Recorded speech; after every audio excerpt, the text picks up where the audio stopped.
All right, so I handed the test back to some of you guys. I'm not gonna go over it in here, especially today. There's a lot of people not here, so I don't want to waste the time doing that. Also, just for explanation, here, come grab this before you sit down. There you go. Just for explanation on your tests, kind of like I said before, I knew it was going to be hard, but it was intentional, and I wanted you guys to get into the book.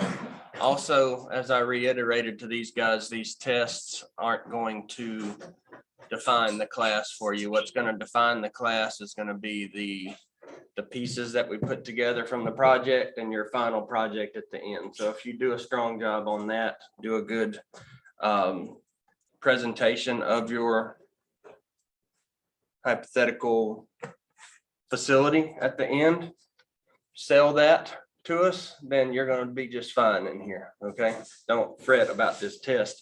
That being said, how it was, there were 51 questions. So I just went through, I graded them, I marked the ones that were missed, and then I added one question. That's where you have like 11 minus 11 plus 1 minus 10. So then I did times 2 to get to whatever your score was.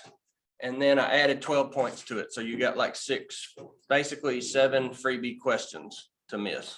So not, the grades weren't, we didn't have anything below a C. So with the adjustment, I had a lot below a C before pre-adjustment, but that's beside the point. Okay.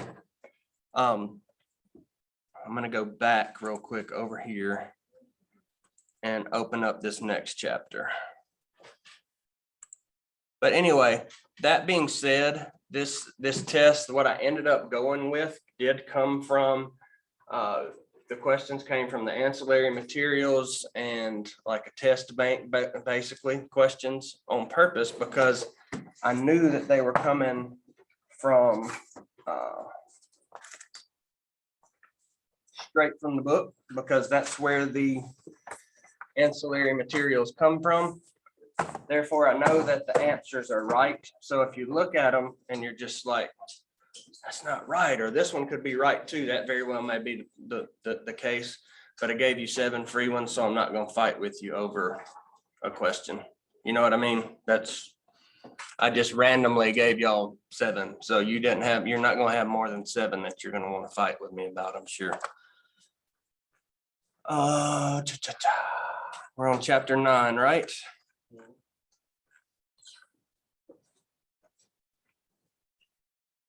Sorry, he can tell you my last class was a doozy. We were going over the whole mechanism of recreation therapy in the intro to 262 class. We were talking about APOD and goals and objectives and criteria and all of that good stuff. So we were into the meat in there. So I talked a whole lot, and we're going to jump into chapter 9 here. So let me share this screen.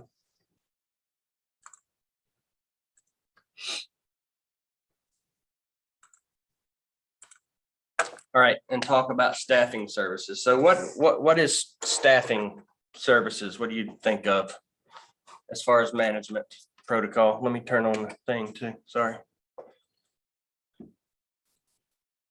Staffing services, what is that? If you're talking about staffing. Is that like 401k stuff, I'm guessing?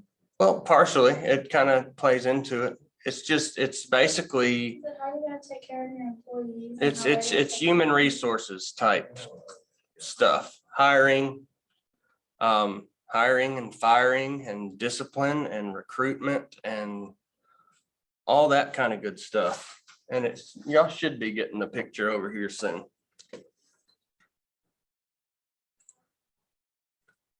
Yeah, there it's coming a little bit. So as far as staffing services, you're going to, as a manager, there's going to be human resources management as well. In most places, you have like a human resources department. or a human resources coordinator that's going to take care of a lot of this stuff. And what it does is it manages the people in the organization by anticipating, that's an important word, which means you're looking ahead and thinking about what could happen and making provisions for the movement of people into, within, and out of the organization. So that's talking about onboarding, outboarding, you're hiring, you're firing, you're letting people go, if you're talking about some of these big factories, I'm sure all of y'all have known someone who worked at a factory that got laid off or have heard about it. That happens at big places. Their human resources management, they have catch a lot of flack and have to do a lot of planning for things like that, because they have to look at who do we need to keep on board? Who's the most productive? Who do we need to let go because of budgetary issues or because the main company above us is telling us to do that? Hopefully you've never been in a situation where you have to just cut somebody for like a budgetary reason. That would not be fun as a manager to go through that situation. So when you're doing human resources planning, you have to think about, and I'll say this, as of right now, I'm on the search committee for a faculty job in gerontology right now. So we are looking at candidates and trying to recruit candidates. And so I'm part of the human resources process here for that particular position, not for the place as a whole, but for this particular job, it's a human resources deal. So, and how it works, a position opens up. So you're going to show position openings. That's where, like when you look on Indeed or Glassdoor or some of these other places where you can look for jobs, LinkedIn and all these things where positions are shown, that's how they get there. You have a position to open up, and there has to be planning up front for that to happen. And that's usually going to come from human resources, where they come up with, first there has to be a budget review to say, hey, we've got the money to have this position, right? If you don't have it, you can't open up a spot if you're not going to be able to pay them, because people don't generally like to work for free. I don't. Then you're going to do a job description review and a job analysis, because when you open up a position and you post it, any of you who have ever looked for jobs, like for the city of Oxford, there's positions open all the time. At the university, there's positions open all the time. And every one of them has a job description that tells you what you're going to be expected to do.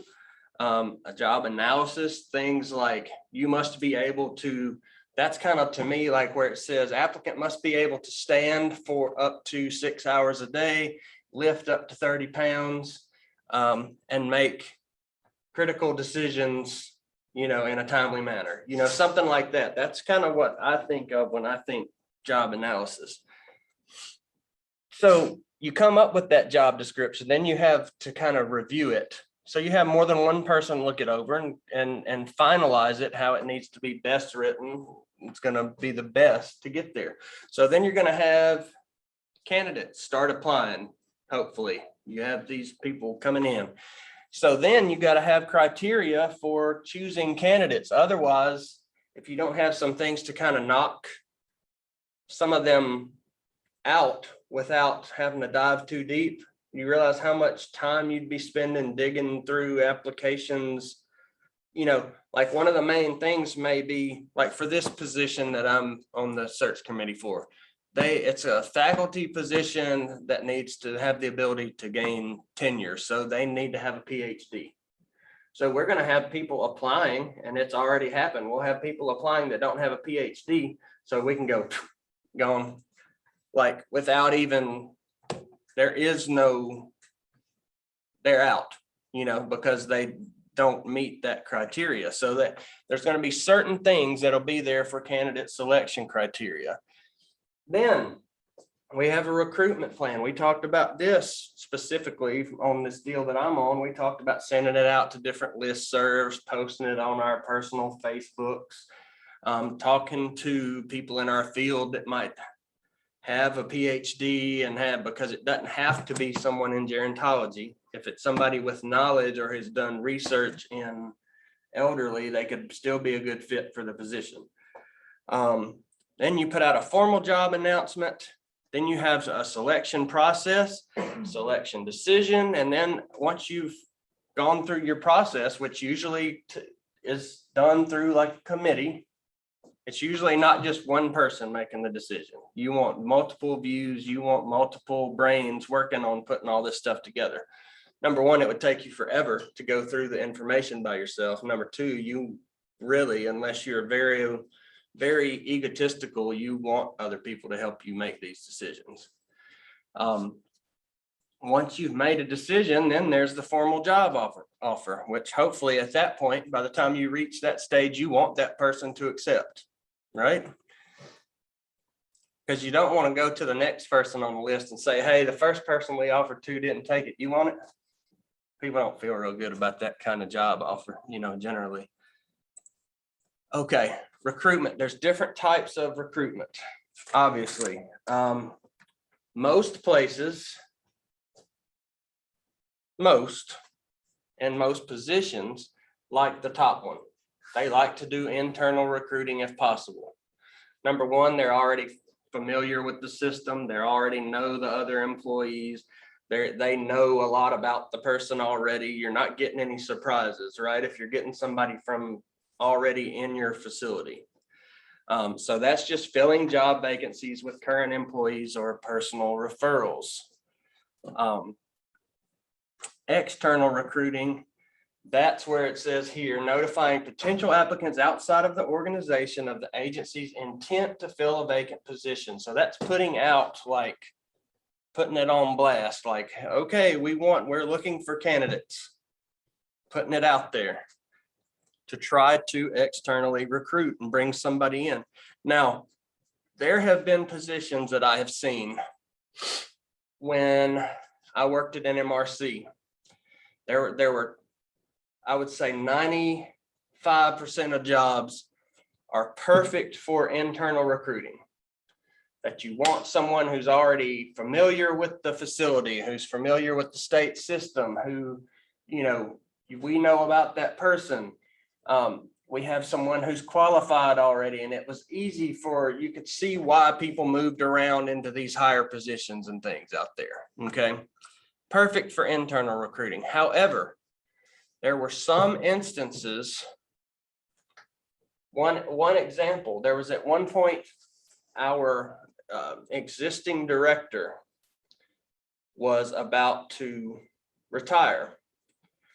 And we had several assistant directors for NMRC out there, and they were all adequate at their job, but none of them really had the presence that got people's attention, nor were any of them really great public speakers, which as the director of a big facility like that, you need to be able to get up there and talk to people. Sometimes you're asking for money, sometimes you're talking to legislators, things like that. So that was a situation where they intentionally externally recruited. You think that ticked off the assistant directors who felt like they were next in line for that job? Probably. But what's more important, whether you make them mad or whether you get a strong facility leader in there, So they externally recruited, brought in someone that wasn't already in the NMRC family system, and ended up being a really, really good leader for NMRC for a long time. So there's times when external recruiting is preferable. Most places like to do internal when they can, because number one, like I said, you already know the person, they know you, they know the whole facility, and it boosts morale and it increases some productivity when workers see people moving up. You know what I mean? When you see that happening, you're like, hey, they moved up, I can do this too. They're going to leave eventually. I can take their job when they leave. So it happens. Where do you see out of internal and external recruitment? Like, which one do you see will increase more? Just looking over the 2-year life of COVID and how many people lost their jobs and factories are having to shut down and that makes shipments and I think external is definitely gonna be bigger now than it was before, because there's fewer people that, like you said, a lot of people lost their jobs or quit their jobs. Or so there's fewer people working at the places and they're gonna, you've had people who've been at home who may be offered the jobs back and not really, and be like, you know what, I wasn't happy there. They've had time to really think about it. So I think that they will externally recruit probably stronger in this next little while until we get out of the woods on this whole COVID thing. If we get out of the woods on this whole COVID thing, I think external will kind of be the bigger push for the next little bit. Although places that haven't had significant drop off in employment and people leaving and getting fired and things like that, I think that they will continue to stick with internal as much as they can. So, that makes sense. yeah, that's the way I see it and makes the most sense to me. Now, once you've got all this stuff together that we talked about, you've figured out what the job is all about, you've got a job description. Now it's time to recruit, whether it be internal or external, right? You've got to recruit it. You got to put it out there if you want to hire. So some common media or common ways to distribute the job announcement: your agency website. If people are looking for a job in a specific field and they like your facility, they're liable to come to your website and say, hey, a lot of places, websites have, jobs tabs on there that show you. You can do that on the Ole Miss website. It has jobs. Click it and there's your agency website. Internet job listing websites such as Indeed. What else? Glassdoor, I think, is one. Can y'all think of any others? Huh? Something called Snap. Oh, okay. I think there's room for growth in that in that field, like websites that have job openings, especially kind of like what she brought up right now with the pandemic and so many people being unemployed.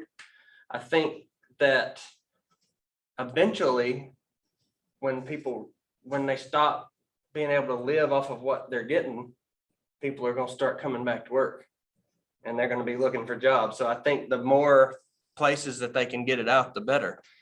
Professional associations, they make announcements to MRPA, Mississippi Recreation and Park Association, and they can send out an email.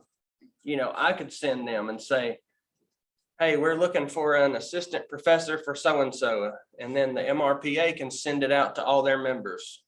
So that's another way to share it. Word of mouth, university faculty, university alumni, friends and associate of current employees, or just employee referrals. And that's sometimes that, depending on how good the employee is, that's going to have something to do with how much weight their referral carries. You know what I mean? If the employee is a really good worker and they say, hey, I've got a friend that will come here, and they're willing to kind of put their reputation on the line by saying, I vouch for this person, then they actually would probably look at that. But if the employee kind of sucks, then you probably, they wouldn't put as much thought into that person. And then there's employment agencies, which are out there where you can go when you are searching for employment. So when you're preparing for an interview, okay, that's something that you very well may likely do in a managerial role, okay, is actually give an interview. What you working on back there, girl? I don't have a blow dryer. If I did, I'd hook you up. That'd be a little loud and all, but when you're gonna do an interview, you need to, when we talked about interviewing a little bit in 262, but this is a different type. You're trying to bring somebody into work. You need to do some things before you sit down to interview the person. You need to review the job description and the job specifications. You need to know what you're talking about before you go in there to interview someone, because what is something that they say when you're getting interviewed? What's a good thing for you to do? Do y'all know? You're being interviewed and you've been asked a bunch of questions. What's a good thing for you to do? Mm-hmm. Yep. If you didn't know that, stick it in there somewhere. That's a good thing to do. If you ask questions, smart questions that make sense, it'll make you look good, because it shows that you care and you're actually trying to find out more about the position or the situation. So you need to know what you're doing if you're giving the interview, because you're liable to get asked questions. Be able to plan a realistic job preview. Don't give them some fairy tale thing about this is what you're going to be doing every day. I've gone to interviews before in the past where I don't know if this was unrealistic. I guess if it would have panned out, it would have been true. But like I was being walked around and they said, and this is where your office will be. And they were like, I left there saying, well, I guess I'm hired. The way that they were saying that.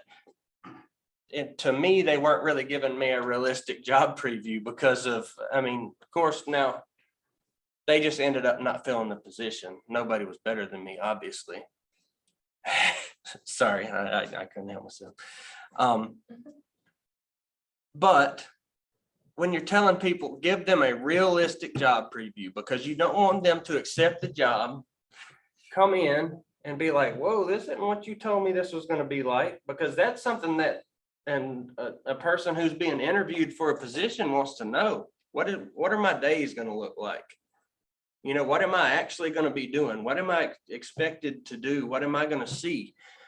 So give them the real stuff. Don't feed them what you think they want to hear, because they're going to come in and then what's going to happen when they're totally unhappy? They're going to leave, and then what do you have to do? You have to start right back over.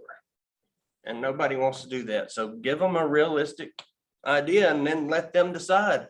Sometimes when that happens and people are interviewed and you offer them the job, they'll say, you know what, I thought about it. I don't think I'm going to accept.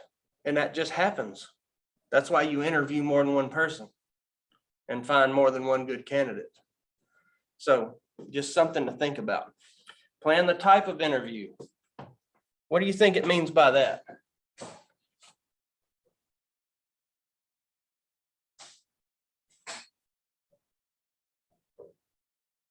I've got just really two things. Is it going to be an individual interview, or is it going to be like a panel interview? And some people are more comfortable with one or the other, or is it going to be just like the director and the assistant director and the candidate? Or is there going to be a whole table of all the big wigs from the place sitting around throwing questions and interjecting? I'll be honest with you, from the times that I've done interviews, I enjoy the round table type interview, because you get questions from different people. They all ask you, like, I didn't mind it the times. That's what, like when I came here, I had some of that and it didn't bother me. It's some people, it would scare the mess out of them to have that round table type thing. And when you've got several like executives sitting around asking you questions, it's just a personal preference, but you have to plan what type of interview you're going to have.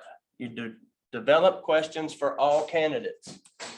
Does that mean you need a separate set of questions for everybody? Nope, that wouldn't be fair, right? Because if you give everybody different set of questions, they're going to do better on how do you compare their responses and say who was better. It needs to be, your interviews need to be individualized to a degree, like where you have some niceties and you find out a little bit about the person and you tell them about your facility and you have all that kind of stuff, where you have some individualism in there, but it needs to have common themes, common questions that everybody's going to receive that are going to be the basis of the main decision. See what I'm saying on that? Like it's individualized, but yet the core of the interview is pretty straightforward from the book. And these are the questions we're going to ask each candidate. And believe me, one candidate's not going to run out and give the next interviewee a hint of what the questions are. So you don't have to worry about that getting spilled, you know. Most of them aren't going to do that. Develop an interview guide form. You can do that or you cannot. I think it's an easy way to do it. Everybody, when they're speaking, I mean, it's just like me. I enjoy having these slides for y'all to follow and for me to stay kind of on track. Most of the time I stay semi on line with where we're going, so just because I have this in front of me. So you need a form, and it gives, if you have a good interview guide form, you can make notes accordingly, you know, of things that you may not remember, specific wording that someone may use or something that you might want to put down where you can, you know, set them apart. Now, you see how it has two spots up, develop questions for all candidates. And then there's develop questions for each candidate.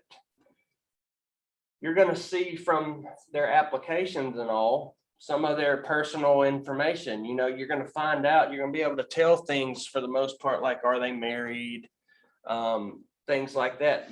That's where you get into questions that should have little to do with whether someone gets the job or not, but questions that you learn about the candidates nonetheless.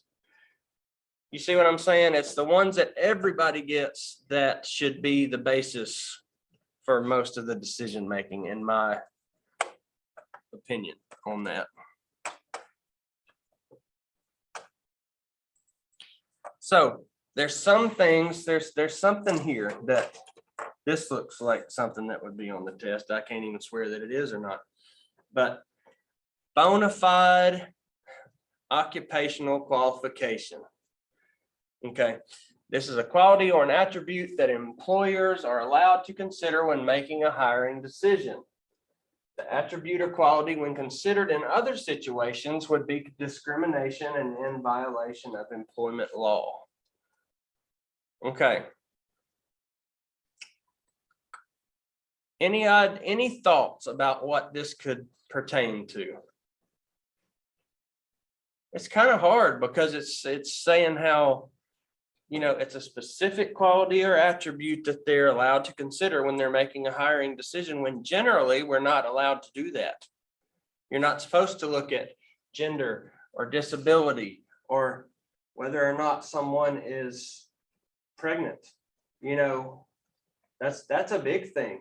And let me tell you, if I'm doing an interview, it would be hard for me not to, I'm not going to lie, it'd be hard for me not to have a little bit of bias against an applicant who is 7 months pregnant that I know is about to come in and then be out a month or so at least, and then have a tiny kid at home for a year after that. You think we're going to be top priority or not? And that's, but I'd have to be able to try to wipe that out. But that's a bias that I would have a hard time not having if I was trying to fill a position, because I'd be thinking to myself, man, I'm gonna hire her and then she's gonna take off. What good's it gonna do to hire this person? You know, she may decide not to come back after maternity leave, you know, and it's true, it happens, but you can't take that. I'll give you an example of what this is about. Think about a correctional facility, and it's where a correctional facility for female inmates, all these bad athletes, a correctional facility for female inmates. female only. All right, now answer my question. What might be a bona fide occupational qualification to work there? Yep. You may have to be a female to be a guard at this facility. Does that make sense? And you know why? We don't have to get into all that. We know why that's the case. Now, on the double standard note, you could have female guards at a male correctional facility, right? But you damn sure not gonna have any male guards at a female correctional facility. That's just kind of the way it works. I'm just saying, just like at NMRC, when they're staffing the cottages, females can, in direct care, when we're talking about bathing and stuff like that, females can work in any cottage, male or female. Males cannot work in female cottages. We some dogs, apparently, us males. No, but seriously, that's just the rules. So like a bona fide deal, if you were gonna work in a cottage that had only female clients who are developmentally disabled, who are vulnerable adults or something like that, a bona fide qualification would be that you be a female if you're gonna be working with females. So that's what that's talking about. Should be able to remember that. Because it goes against so many things that we talk about, like as far as discrimination. When you say you can't hire a male for this position, it sounds discriminatory, right? I mean, that's the first thing you think of, but it's not. It's for the safety of everybody, really. Common selection mistakes when you're going through the process of hiring. Sometimes important information is missed.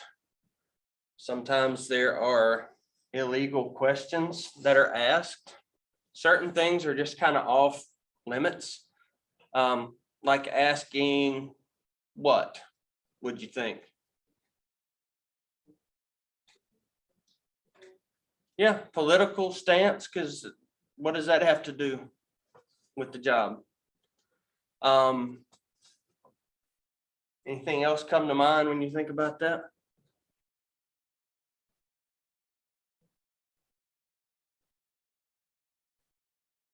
Religious, like religious beliefs, you can't make a judgment based on that. Unclear selection criteria. That's why when we were talking about setting up your whole job process and all the way from the interview to all that stuff, you need to have very clear criteria of what you're looking for, where you can rank your applicants, basically. Candidates are put off by the selection process. Sometimes they don't like the way that interviews are done, or how you bring them in, or the questions that are asked, or things like that. And sometimes you miss out on good candidates because of that, which by missing out on a good candidate, that would qualify as a selection mistake, right? Because you're not getting to select the one that you really want or should get. Biases and stereotypes affect judgment. If that's why I think having committees and multiple people come into play. We actually talked about that in our meeting about the gerontology job, that's why we had a bunch of people, because they want different thought processes and us to call each other out for things like biases and stereotyping candidates. You know, somebody says, well, I don't think this is a good choice because so-and-so, and it doesn't really matter, then they need to be called out on it. So that can happen. Failure to take notes or insufficient notes. When you're doing an interview, should you be sitting there writing the whole time you're talking to them, or no?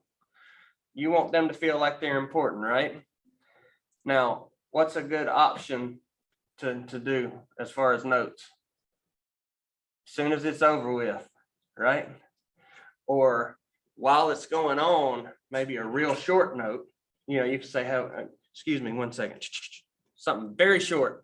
Go back right at the end of the interview, make enough notes where you're going to remember important things from this candidate, especially if you are going to interview a bunch of different people, right?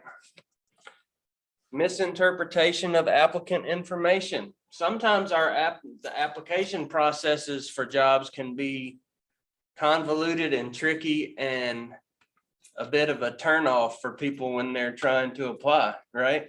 I mean, it's sometimes they make it so hard to apply that people just give up on applying for jobs. They got to have so many references and things like that. They're just like, let me look for something else.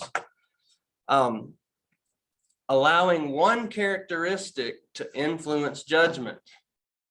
Letting one thing stand in the way when they might have so many other good characteristics. You let this one knock them out of consideration, that can lead to choosing the wrong person also. It's kind of like a bias situation really there. You know, you have one thing that sticks out and kind of knocks them out. That can be bad. And you know, this urgency to fill the position, it just speeds up the whole thing. If you really want to get somebody in there, are you more willing to overlook maybe some flaws or some holes in the resume or some experience or something and say, oh, I think they can do it. Let's bring them on in here and get them started because we need a warm body here with a heartbeat to help us keep this going. You know, you just want somebody in there because it needs to be filled now. You think that can make you choose the wrong person because you don't take your time? Absolutely. Training and development. Know the difference between these things. This all falls under the chapter title of staffing services, and like where we said it's kind of under HR and all that. So what training is, this looks like test type stuff too. Knowledge and skills that aid in or to aid in the current job performance. Specific job training. That's what it's for.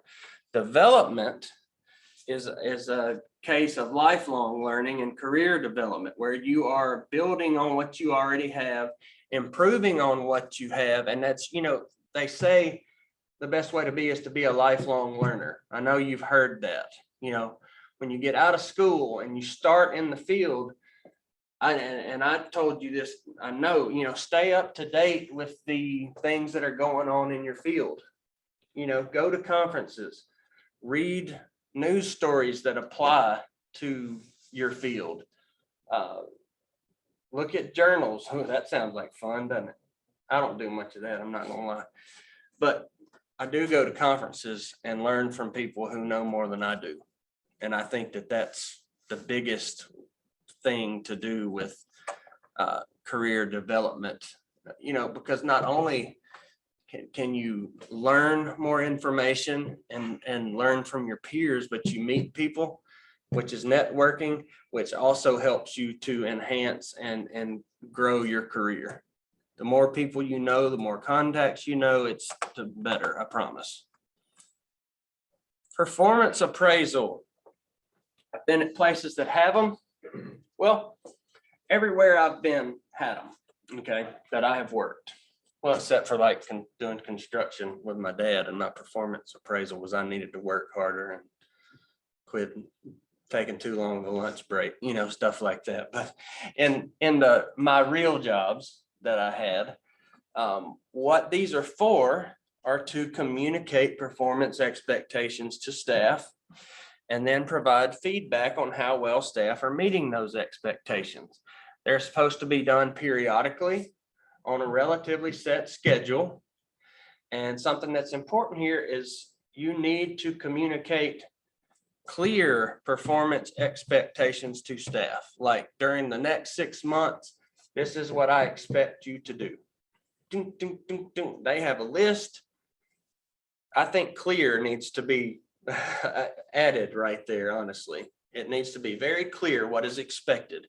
And the employee can look at their list and say, have I done this? Am I doing this?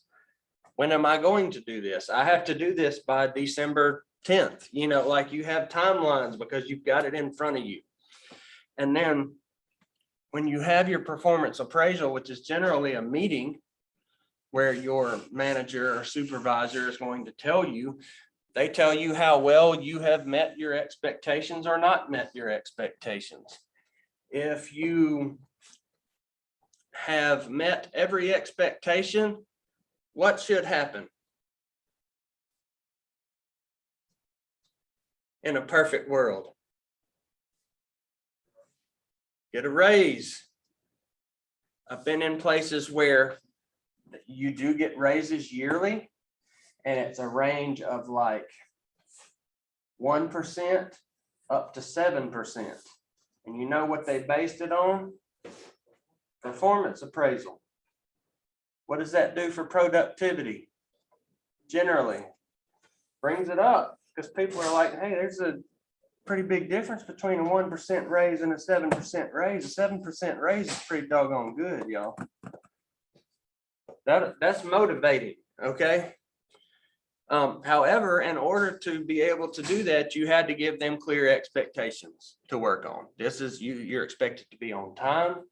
You're expected, you know, to document each time you know, there needs to be clear documentation of every therapy session that you do. There needs to be, you know, it needs to be all there. This is what I need. There's evaluative performance appraisals, and they do things like determining pay raises, transfers and promotions, or demotions and terminations. Just like a really good performance appraisal, an evaluative one can get you a raise. It can also get you to boot if you get a bad one, you know, especially at private companies. Okay. When you work for the state, you just about have to stab somebody to get fired. Just saying, like, it's once you get in the system, they're so scared of getting sued that they don't just fire. They got to have something blatant to fire people, pretty much. Just saying, unless you're in your probationary period, and that's why they have that there. They have, you know, 6 months to see whether you suck or not, enough to let you go with no, you know, they can walk in at any point during that and say, go home, we're done. You're not doing good enough. Once you get accepted in and hired off of your probation, it's hard to fire. But now for private companies, it's totally different. You know, it's not that way at all. So these evaluative performance appraisals really mean a lot in private sector, and they focus on past performance. Developmental performance appraisal, you know, that's looking at how you did over the past year or over the past 2 years or over the past 6 months. Evaluative, you're evaluating. The other type here is a developmental performance appraisal, which is set in place to improve performance. It's focused on the future, not on the past, not what you did before. This is what we're going to do moving forward. Okay.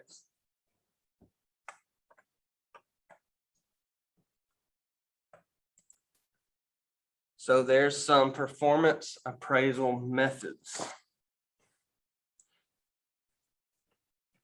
And we're going to stop after this slide, because I'm tired of talking today. I'm not going to lie. That last class, I was really getting it, and my voice is trying to leave me. And I know y'all are just getting so full of knowledge at this point that I don't want y'all to overflow. You know what I'm saying?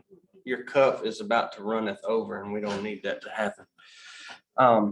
So let's talk about these performance appraisal methods. You've got results-oriented evaluations. Okay, these are you set objectives for specific outcomes. That's what this is all about.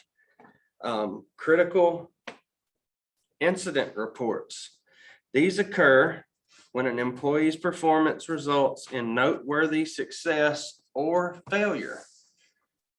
So note that it's a critical incident. It's either super good or super bad, but it's a critical note one way or the other. You either did something. You either did something exemplary or something really bad. Okay, that's what a critical incident report is going to be. I think of when I was over the city pool, one of my lifeguards did a super awesome job making a save. Saved two people that, we had a kid jump in one time that couldn't swim. And then Uncle John jumped in who couldn't swim either to try to help him. Y'all wouldn't believe how much this happened, y'all. Because they can't just sit there and watch their nephew drown. So they jump in. What do? Compound the problem twofold or threefold because the adult's twice as heavy as the kid. Now we're trying to save two people. I had one of my guards save two people at once one day. That's a situation of where they could get a critical incident. Now, we had an incident report, believe me. You had to do an incident report every time there was a save. But this would be a case where they could get a critical incident report that would be positive because they did something exemplary, got both of them to safety, handled it professionally, didn't yell at Uncle John for jumping in. I did that. They didn't have to do it.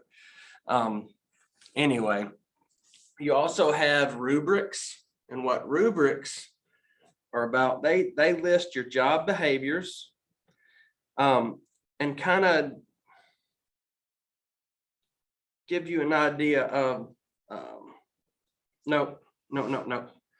Let's talk, the rubric that we're going to talk about is the behaviorally anchored rating scale. Now I was right, but I didn't want to confuse y'all. So when we're talking about this behaviorally anchored rating scale, that tells you what it's held down by, what it's about, behavior. It lists your job behaviors and decides whether you make good, moderate, or poor choices. That's kind of what it's a scale, as it says. It gives you the option of good, moderate, or poor as far as choices that you make, things that you have options to make choices. Another performance appraisal method is ranking, where you actually compare and rank employees. Something in the classroom that I use sometimes that there's just no other way to do it. If I have specific things to turn in or something, I look at the amount of, I can't help but kind of rank and say, this person took, I can tell by the amount of work and the amount of correctness that I see here that they took hours and hours to work on this. And somebody else, I can tell that they did this in 10 minutes. You can't help but rank to a degree. Like somebody's going to get more points and it's going to be the one that gave more effort because it's going to be apparent and you can rank based off what you see. So that's kind of what, when you're doing performance appraisal. Now, are you going to bring them all in a room and say, all right, you're better than him, but you're better than him?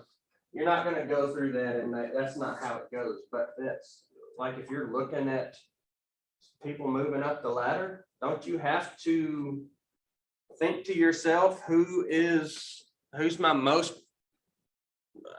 the employee that I can depend on the most dependable, the most, the one that has the most upward potential?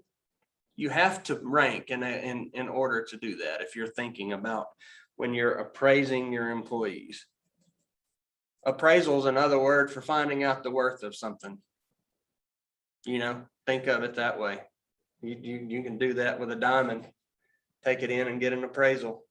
That's what you're doing to your employees to a degree. You're finding out what their worth is by hopefully some things that you've given them clear guidance on what's expected.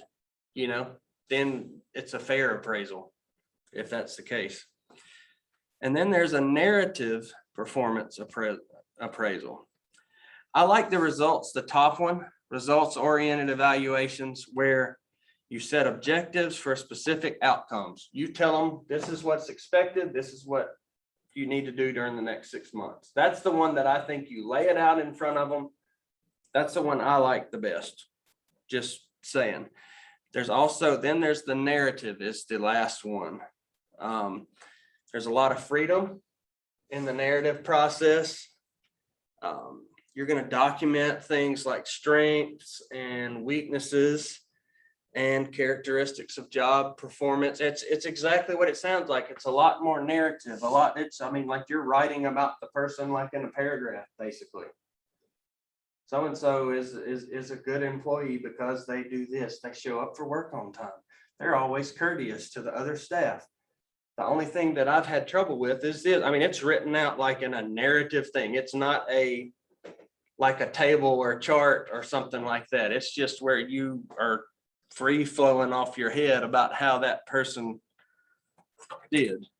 Let me make a mark right here and say start on when? Tuesday, right?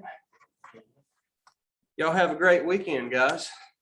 Thank y'all for coming out on a yucky day. Be safe. Do you need to specify? No, you can keep them.